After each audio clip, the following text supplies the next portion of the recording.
মই বৰপেটাৰ দৌল উৎসৱৰ কথা উল্লেখ কৰিছিলোঁ।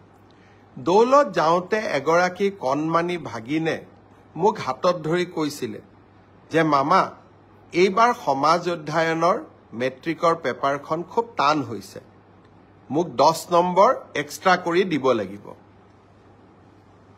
নগাঁৱলৈকে যাওঁতে 16 তাৰিখে নগাঁৱত গৈছিলোঁ, তাতো এগৰাকী ভাগিনে এনেকেই কথা ক'লে আৰু বৰদোৱাতো আন এগৰাকী ভাগিনে একেই কথা ক'লে যে সমাজ অধ্যয়নৰ পেপাৰখন এইবাৰ মেট্ৰিকত খুব টান হৈছিলে। মই প্ৰত্যেকটো কথাই চিৰিয়াছলি লওঁ। গুৱাহাটীত আহি সেবাৰ চেয়াৰমেনক মই সুধিলোঁ যে সমাজ অধ্যয়নৰ পেপাৰখন সঁচাই টান হৈছিল নেকি। সেবাৰ অধ্যক্ষ ডাঙৰীয়াই মোক ক'লে যে প্ৰশ্নখনৰ পেটাৰ্ণ বদলিছে।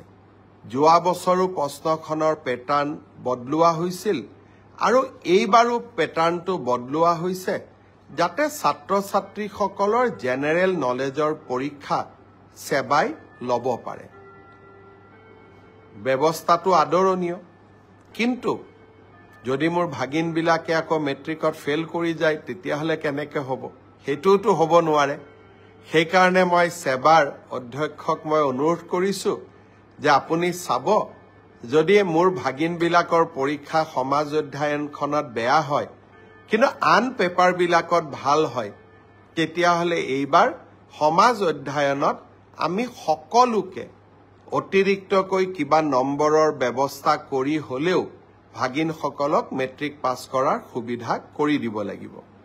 তেখেতে মোৰ অনুৰোধক বিবেচনা কৰিম বুলি প্ৰতিশ্ৰুতি দিছে আৰু সেয়েহে ময়ো ভাগিনসকলক ক'ব খুজিছোঁ যে সমাজ অধ্যয়নৰ কাৰণে আমি আৰু চিন্তা কৰিব নালাগে, সকলোৱে মিলি চেষ্টা কৰিব যাতে আমাৰ পৰীক্ষাটো আমি ভবাৰ দৰে নহ'লেও আমি যাতে কিছু হ'লেও অতিৰিক্ত নম্বৰৰ সুবিধা লাভ কৰিব পাৰোঁ। মই ভাবোঁ যে এই ঘোষণাটোৱে ভাগিনসকলৰ চিন্তা কিছু দূৰ কৰিব। মই বৰপেটাৰ দৌল উৎসৱৰ কথা উল্লেখ কৰিছিলোঁ। দৌলত যাওঁতে এগৰাকী কণমানি ভাগিনে মোক হাতত ধৰি কৈছিলে যে মামা এইবাৰ সমাজ অধ্যয়নৰ মেট্ৰিকৰ পেপাৰখন খুব টান হৈছে, মোক 10 নম্বৰ এক্সট্ৰা কৰি দিব লাগিব। নগাঁৱলৈকে যাওঁতে 16 তাৰিখে নগাঁৱত গৈছিলোঁ, তাতো এগৰাকী ভাগিনে এনেকেই কথা ক'লে আৰু বৰদোৱাতো আন এগৰাকী ভাগিনে একেই কথা ক'লে যে সমাজ অধ্যয়নৰ পেপাৰখন এইবাৰ মেট্ৰিকত খুব টান হৈছিলে। মই প্ৰত্যেকটো কথাই চিৰিয়াছলি লওঁ। গুৱাহাটীত আহি সেবাৰ চেয়াৰমেনক মই সুধিলোঁ যে সমাজ অধ্যয়নৰ পেপাৰখন সঁচাই টান হৈছিল নেকি। সেবাৰ অধ্যক্ষ ডাঙৰীয়াই মোক ক'লে যে প্ৰশ্নখনৰ পেটাৰ্ণ বদলিছে। যোৱা বছৰো প্ৰশ্নখনৰ পেটাৰ্ণ বদলোৱা হৈছিল আৰু এইবাৰো পেটাৰ্ণটো বদলোৱা হৈছে যাতে ছাত্ৰ ছাত্ৰীসকলৰ জেনেৰেল নলেজৰ পৰীক্ষা সেবাই ল'ব পাৰে। ব্যৱস্থাটো আদৰণীয়, কিন্তু যদি মোৰ ভাগিনবিলাকে আকৌ মেট্ৰিকত ফেইল কৰি যায় তেতিয়াহ'লে কেনেকৈ হ'ব? সেইটোতো হ'ব নোৱাৰে।